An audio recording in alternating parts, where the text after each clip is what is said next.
ഉമ്മ, മാപ്പുമ്മ. ഞാനിങ്ങനെ പറയുമ്പോൾ നിങ്ങൾ ഏത് ഉമ്മാനോടാണ് എന്നുള്ളത് ഒരു നിമിഷം നിങ്ങൾ ചിന്തിക്കും. എൻ്റെ ഉമ്മ തൊട്ടിട്ട് എന്നെ സ്നേഹിക്കുന്ന ഒരുപാട് ഉമ്മമാരുണ്ട് എന്നുള്ളത് എനിക്കറിയാം. ആ ഉമ്മമാരോടൊക്കെ മാപ്പ് ചോദിക്കുക. ഞാൻ എൻ്റെ ഒരു സുഹൃത്ത് എൻ്റെ വീട്ടിൽ വരാനിടയായി. അപ്പം അവൾ പറഞ്ഞ് അവളുടെ മദർ ലോനെ പറ്റി എന്നോട് പറഞ്ഞിട്ടുണ്ടായിരുന്നു. എന്നെ ഒരുപാട് സപ്പോർട്ട് ചെയ്തിട്ടുള്ള ഒരു ഉമ്മയായിരുന്നു അത്. തട്ടത്തിൻ്റെ ഒരു വിഷയം വന്ന സമയത്ത് ഉമ്മാക്ക് എന്നോട് കുറച്ച് ദേഷ്യം തോന്നി എന്ന് അവൾ പറഞ്ഞു. ഉമ്മ, നിങ്ങളോടാണ്. നിങ്ങൾ ഈ വീഡിയോ കാണുമെന്ന് വിചാരിക്കുന്നു. അപ്പോഴാണ് ഞാൻ ചിന്തിച്ചത്, അതേപോലെ ഒരുപാട് ഉമ്മമാർക്ക് എന്നോട് ദേഷ്യം വന്നിട്ടുണ്ടാവും. എന്നെ ചേർത്ത് പിടിച്ച ഒരുപാട് ഉമ്മമാരുണ്ടല്ലോ, അവരോടും കൂടിയായിട്ടാണ് മാപ്പ് ചോദിക്കുക ഞാൻ. നിങ്ങൾ എന്താ പറയുക, ഈ മോളുടെ തട്ടത്തെയാണോ സ്നേഹിച്ചത്, അല്ലെ ഈ മോളെയാണോ നിങ്ങൾ സ്നേഹിച്ചത്?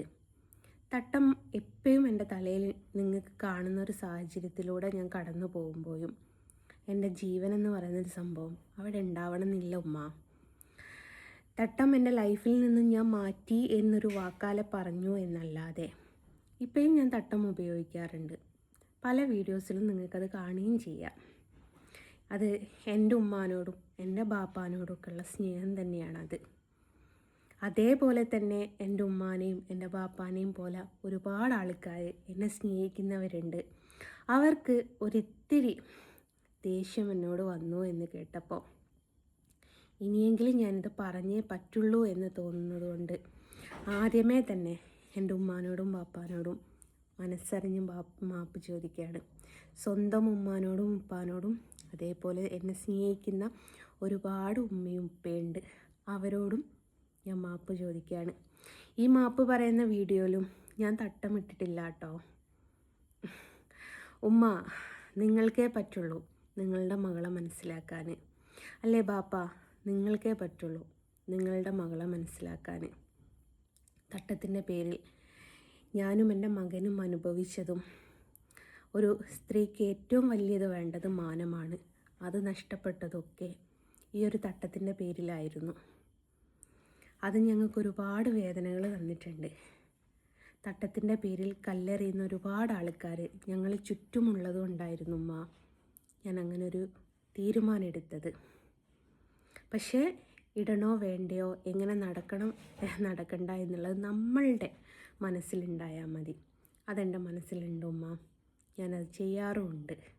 അത് മറ്റാരെ ബോധിപ്പിച്ചിട്ടില്ലെങ്കിലും ഉമ്മാനെ ബോധിപ്പിച്ചാൽ മതി എനിക്ക്. അതുകൊണ്ട് ആ ഉമ്മ ഈ വീഡിയോ കാണുമെന്നുള്ളൊരു വിശ്വാസത്തിലാണ് ഈ ഉമ്മാനോട് പറയുന്നത്. ഉമ്മ കാണണം ഈ വീഡിയോ. എൻ്റെ അനുഭവം കൊണ്ട്, എൻ്റെ അവസ്ഥ കൊണ്ടാണ് ഉമ്മ ഞാൻ അങ്ങനെ പറഞ്ഞത്. പക്ഷേ തട്ടത്തെ ഞാൻ ഉപേക്ഷിച്ചിട്ടില്ല, കൂടെയുണ്ട്. അതെല്ലാവരുടെയും മുമ്പിൽ നമുക്ക് പ്രഹസനം പോലെ കാണിക്കേണ്ട ഒരു സംഭവമല്ലല്ലോ. അത്രയും നിങ്ങൾ ഓർത്തിരിക്കുക. അപ്പം മറക്കാതെ ഉമ്മ ഈ വീഡിയോ കാണുമെന്ന് വിചാരിച്ചിട്ടാണ് ഞാൻ ഈ വീഡിയോ ചെയ്യുന്നത്. ഒത്തിരി വിഷമമായിപ്പോയി കേട്ടോ, അങ്ങനെയൊക്കെ പറഞ്ഞപ്പോൾ, അങ്ങനെയൊക്കെ കേട്ടപ്പോൾ. ഇത്രയും കാലം സപ്പോർട്ട് ചെയ്തിട്ടുണ്ടായിരുന്നു. അവൾ ആ തട്ടം ഉപേക്ഷിച്ചത് എനിക്ക് ഇഷ്ടമായില്ല എന്ന് പറഞ്ഞപ്പോൾ കൂടെ നിന്ന് ഒരുപാട് ആൾക്കാർ തള്ളി പറഞ്ഞിട്ടുണ്ട്. പക്ഷെ അവർ ചിന്തിക്കുന്നില്ല, എന്തെങ്കിലും ഒന്നുമില്ലാതെ ഞാൻ അങ്ങനെ ഒരു തീരുമാനം എടുക്കുമോ എന്നുള്ളത് അവരാരും ചിന്തിച്ചിട്ടില്ല. നമ്മളൊരു തട്ടം ഉപേക്ഷിച്ചു എന്ന് പറയുമ്പം അതിൻ്റെ കൂടെ നമ്മൾ മറ്റൊരു മതത്തെയും കൂട്ടിച്ചേർക്കണം, ഇല്ലേ? എന്നാലല്ലേ ഒരു മതത്തിൽ നിന്നും ഒരു വ്യക്തി വിട്ടുപോയി എന്ന് നമുക്ക് പറയാൻ പറ്റുള്ളൂ. ഞാൻ ഒരു മതത്തെയും സ്വീകരിച്ചിട്ടില്ല. ഇപ്പോഴും ഇസ്ലാം മതസ്ഥയായിട്ട് തന്നെയാണ് ജീവിക്കുന്നത്, തട്ടമിടാത്ത ഇസ്ലാം മതസ്ഥയായിട്ട്. ഞാൻ മതം ഉപേക്ഷിച്ചിട്ടുണ്ടെങ്കിൽ ആ ഉപേക്ഷിച്ചു എന്ന് പറയുന്ന അവസാന വാക്കിൻ്റെ അടുത്ത് മറ്റൊന്ന് സ്വീകരിച്ചു എന്നും കൂടി ഞാൻ പറയേണ്ടി വരും. ഞാൻ എവിടെയെങ്കിലും അങ്ങനെ പറഞ്ഞിട്ടുണ്ടോ? ഏതെങ്കിലും ഒരു സ്ഥലത്ത് ഞാൻ അങ്ങനെ പറഞ്ഞിട്ടുണ്ടോ? ഇല്ലല്ലോ. അപ്പം തന്നെ നിങ്ങൾക്ക് അറിഞ്ഞൂടെ, നമ്മുടെ ജീവന് വേണ്ടിയിട്ട് നമ്മൾ സുഖവും സന്തോഷവുമായിട്ട് ജീവിക്കാൻ വേണ്ടിയിട്ട് ചിലത് നമ്മുടെ ജീവിതത്തിൽ നിന്ന് എടുത്തു മാറ്റുകയാണെങ്കിൽ അവിടെയാണ് നമുക്ക് സന്തോഷമെങ്കിൽ അതല്ലേ ചെയ്യേണ്ടതുമ്മ. ഞാൻ മതം ഉപേക്ഷിച്ചു എന്ന് പറഞ്ഞപ്പോഴും മറ്റൊരു മതം സ്വീകരിക്കുന്നു എന്ന് ഞാൻ പറഞ്ഞിട്ടില്ല. മതമില്ലാത്തൊരു മനുഷ്യനായിട്ട് ജീവിക്കാൻ ആഗ്രഹിക്കുന്നു എന്ന് മാത്രമേ ഞാൻ പറഞ്ഞിട്ടുള്ളൂ. പല മുസ്ലിയാന്മാർ പല പ്രഭാഷണങ്ങളിൽ നിന്നും സംസാരിക്കുമ്പോൾ നിങ്ങൾ കേട്ടിട്ടില്ലേ, മറ്റു മതസ്ഥരെക്കുറിച്ചും അവർ പറയുന്നുണ്ട്. അതേപോലെ ഹൈന്ദവ വിശ്വാസികൾ പ്രഭാഷണത്തിനിടെ മുസ്ലിം നാമധാരികളെ പറ്റിയും ക്രിസ്ത്യൻ നാമധാരികളെ പറ്റിയൊക്കെ പറയുന്നുണ്ട്. അതൊക്കെയാണ് മതേതരത്വം, സ്നേഹം. പക്ഷേ ഒരാളൊരു തട്ടമിട്ടതിൻ്റെ പേരിൽ, ഒരാളൊരു കൃഷ്ണനെ വരച്ചതിൻ്റെ പേരിൽ അവരുടെ ജീവിതത്തിൽ അങ്ങേയറ്റം, ഞാനിതിന് ഒരു ഉമ്മാക്ക് വേണ്ടിയിട്ട് ചെയ്യുന്നൊരു വീഡിയോ ആണ്. ആ ഉമ്മാനോട് ഞാൻ ചോദിക്കുകയാണ്, ഉമ്മാൻ്റെ മോളാണെന്ന് കൂട്ടുക ഞാൻ, ഉമ്മാൻ്റെ മോൾക്ക് മാനമില്ലാതാക്കിയ ഒരു വഴിയും കൂടിയാണ് ഈ തട്ടമെങ്കിൽ തട്ടം പോട്ടെ എന്ന് പറയോ അല്ലെങ്കിൽ മാനം പോട്ടെ എന്ന് പറയോ ഉമ്മ? ഒന്ന് ചിന്തിച്ച് നോക്കിയേ ഉമ്മ. ഒരു തട്ടമിട്ടു നടക്കുന്നൊരു സ്ത്രീയാ കൃഷ്ണനെ വരയ്ക്കുന്നത് എന്ന് കേട്ടതിന് ശേഷം മദ്രസയിൽ എൻ്റെ മകന് കുറച്ച് പീഡനങ്ങൾ അനുഭവിക്കേണ്ടി വന്നു. ആ പീഡനത്തിൻ്റെ കാഠിന്യം കുറച്ചൊന്നല്ലായിരുന്നു ഉമ്മ ഉള്ളത്, കുറച്ച് കൂടുതലായിരുന്നു. ആ കൂടുതൽ കുട്ടിയുടെ ഭാവിക്ക് വേണ്ടിയിട്ട് എത്തിച്ചല്ലേ എങ്ങോട്ടാ? ഡോക്ടർമാരുടെ അടുത്തേക്ക്. ആ ഡോക്ടർമാരുടെ അടുത്തേക്ക് ഒരു അമ്മ കുഞ്ഞിന് വേണ്ടിയിട്ട് പോകുമ്പോൾ ആ കുഞ്ഞിന് വേണ്ടിയിട്ട് നമ്മുടെയൊക്കെ കുഞ്ഞുങ്ങൾക്ക് ഒന്നും പറ്റരുത് എന്ന് കരുതിയിട്ട് ആ കുഞ്ഞുങ്ങളെ ഇന്ന് നമ്മൾ ആയുസ്സുള്ളിടത്തോളം കാലം നമ്മുടെ കുഞ്ഞുങ്ങൾക്കൊന്നും ആയിപ്പോരുത് എന്ന് കരുതിയിട്ട് നമ്മളെന്താ ചെയ്യുക? ചേർത്തങ്ങ് പിടിക്കും. ആ ചേർത്ത് പിടിക്കാൻ കൊണ്ടുപോയെടുത്ത് ചെറിയൊരു തെറ്റ് പറ്റിയ ഉമ്മ, മകനെ ചേർത്ത് പിടിക്കുമെന്ന് വിചാരിച്ച ഡോക്ടർ മകനെ ചേർത്ത് പിടിച്ചില്ല ഉമ്മ. പകരം എന്നെ അങ്ങ് വല്ലാതെ കെട്ടിയിട്ട് ചേർത്തങ്ങ് പിടിച്ചാഞ്ഞുമ്മ. അതോടെ പോയുമ്മ ഈ മകളുടെ മാനം. പിന്നീട് അങ്ങോട്ട് ഒരുപാട് സ്ഥലങ്ങളിൽ ഈ തട്ടമെന്ന ഐഡൻറ്റിറ്റി എനിക്ക് ഒരുപാട് വിഷയങ്ങളിലേക്ക് തള്ളിയിട്ട് തന്നു.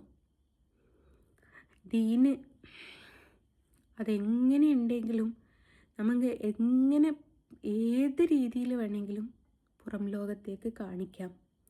നല്ല ഹിജാബൊക്കെ ഇട്ട് ഒരിയ മുടി പോലും കാണിക്കാതെ നല്ല കുട്ടിയായിട്ട് നമുക്കത് ചെയ്യാം. പക്ഷെ നമ്മുടെ മനസ്സ് നല്ലതാണോ അല്ലയോ എന്നുള്ളത് ആർക്കാ ഉമ്മ പറയാൻ പറ്റുക? ദൈവത്തിനല്ലാതെ വേറെ ആർക്കെങ്കിലും പറയാൻ പറ്റുമോ? പറ്റില്ലല്ലോ. നമ്മൾ തട്ടമിട്ടാലും തട്ടം ഉപേക്ഷിച്ചാലും മതം ഉപേക്ഷിച്ചു എന്ന് ഞാൻ എൻ്റെ നാവിനാലെ പറയുമ്പം കൽബിൻ്റെ അകത്ത് പടച്ചോനുണ്ടോ ഇല്ലേ എന്നുള്ളത് നിങ്ങൾക്ക് ആർക്കെങ്കിലും അറിയാൻ പറ്റുമോ? അത് ഞാനും പടച്ചോനും തമ്മിലുള്ളൊരു ബന്ധമല്ലേ അത്. ഇത്രത്തോളം എൻ്റെ ലൈഫിൽ ഇങ്ങനത്തെയൊക്കെ ട്രോമയിലൂടെ ഞാനും എൻ്റെ മക്കളും കടന്നു പോയപ്പോൾ അമ്മമാർ മക്കൾക്കൊന്നും പറ്റാതിരിക്കാനല്ലേ അമ്മ ശ്രദ്ധിക്കേണ്ടത്. ആ ശ്രദ്ധിക്കാൻ പോയ അമ്മക്ക് തന്നെ പറ്റിപ്പോയി. അപ്പം അങ്ങനത്തെ ബുദ്ധിമുട്ടുകളൊക്കെ അനുഭവിച്ചപ്പോൾ അമ്മ ഞാനെടുത്ത തീരുമാനമാണത്. ജാതി വേണ്ട, മതം വേണ്ട, മനുഷ്യനായാൽ മതി. ഞാൻ പടച്ചോനെന്ന് വിളിച്ചോളാം. കിളി കേൾക്കേണ്ടത് അവിടെ ഉള്ള ആളാണ്. ആ ആൾ കേൾക്കുകയോ ഇല്ലയോ എന്നുള്ളത് രണ്ടാമത്തേതാണ്. നിങ്ങൾക്കും പറയാൻ പറ്റൂല, എനിക്കും പറയാൻ പറ്റൂല. പടച്ചോനെ എന്ന് ഞാൻ നീട്ടി വിളിച്ചാൽ ആ പടച്ചോൻ അവിടെ കേൾക്കുമെന്നുള്ളത് നിങ്ങൾക്കും പറയാൻ പറ്റൂല, എനിക്കും പറയാൻ പറ്റൂല. പടച്ചോന് മാത്രമേ അറിയുള്ളൂ. എന്തും പൊറുക്കുന്നവനാണ് പടച്ചവൻ എന്ന് പറഞ്ഞിട്ടില്ലേ?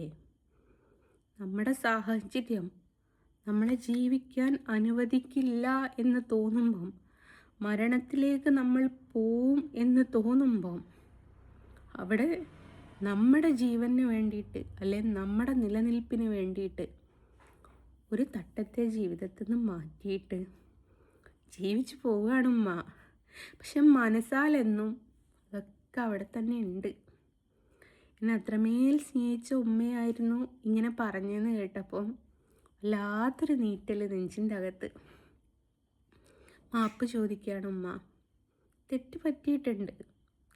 പക്ഷെ ആ തെറ്റ് പറ്റി എന്ന് പറഞ്ഞ് പുറം ലോകത്തേക്ക് വരുമ്പോഴും 4 ഭാഗത്തുനിന്നും കല്ലെറിയാൻ ആളുണ്ടാവും. തെറ്റ് പറ്റാതെ പോവുക എന്ന് വെച്ചാൽ ഒരു മനുഷ്യനും പറ്റുന്ന സംഭവമല്ല. അപ്പം എന്താ ചെയ്യുക? മരണം വരെ ഇങ്ങനെ ഓരോരോ കാര്യങ്ങൾ കേട്ട് പോവുക. ജീവിക്കണ്ടേ? പടച്ചോനിങ്ങ് വിട്ടിന്നില്ലേ, തന്നതല്ലേ. തിരിച്ച് ഞാനായിട്ട് പോകാൻ നോക്കി, അങ്ങോട്ട് കേറ്റുന്നില്ല ഉമ്മ. കേറ്റുമായിരുന്നു ഇത്രയൊന്നും പ്രശ്നമില്ലായിരുന്നു. അപ്പോൾ എൻ്റെ കൂട്ടുകാരിയുടെ അമ്മനോടും എൻ്റെ ഉമ്മനോടും എന്നെ സ്നേഹിക്കുന്ന ഒരുപാട് ഉമ്മമാരുണ്ട്. അവരോടും ഒക്കെ ആയിട്ട് എനിക്കൊന്നേ പറയാനുള്ളൂ, ഈ മകളോട് ക്ഷമിക്കുക. മകൾ കൈവിട്ട് പോയിട്ടൊന്നുമില്ല. മകൾ എവിടെയും പോയി ഇസ്ലാമിനെ കുറ്റം പറഞ്ഞിട്ടില്ല. മകൾ എവിടെയും പോയിട്ട് മറ്റൊരു മതത്തെ സ്വീകരിച്ചിട്ടില്ല. മകൾ മകളായിട്ടിരിക്കുകയാണ്. മകളുടെ തലയിൽ ഒരു ഭാരമായിട്ട് കുറച്ച് ആൾക്കാർ തന്ന ഒരു കിരീടം പോലെ തന്നൊരു തട്ടമുണ്ടായിരുന്നു. അതിലൂടെ സങ്കടങ്ങൾ മാത്രമേ എനിക്ക് തന്നിട്ടുള്ളായിരുന്നു. ആ സങ്കടത്തെയാണ് ഉമ്മ ഞാൻ എടുത്ത് കളഞ്ഞത്. പക്ഷേ ആരും കാണാതെയും ആരും അറിയാതെയും ഞാനും എൻ്റെ പടച്ചോനും അറിഞ്ഞുകൊണ്ട് ഞാൻ ഇപ്പോഴും അത് ഉപയോഗിക്കുന്നുണ്ട് ഉമ്മ. അത് എൻ്റെ ഉമ്മാനോടും എൻ്റെ വാപ്പാനോടും എന്നെ സ്നേഹിക്കുന്ന ഒരുപാട് ഉമ്മമാരോടും ഒരുപാട് വാപ്പമാരോടുമായിട്ട് പറയാം. കൈവെടിയരുത് നിങ്ങൾ. നിങ്ങളുടെ മകളാണ് ഞാൻ. തെറ്റ് നിങ്ങൾ എന്നോട് പറഞ്ഞു തന്നു, തിരുത്തി ഞാൻ വരും. നിങ്ങൾ കാത്തിരിക്കുക. എല്ലാവരോടും അസ്സലാമു അലൈക്കും.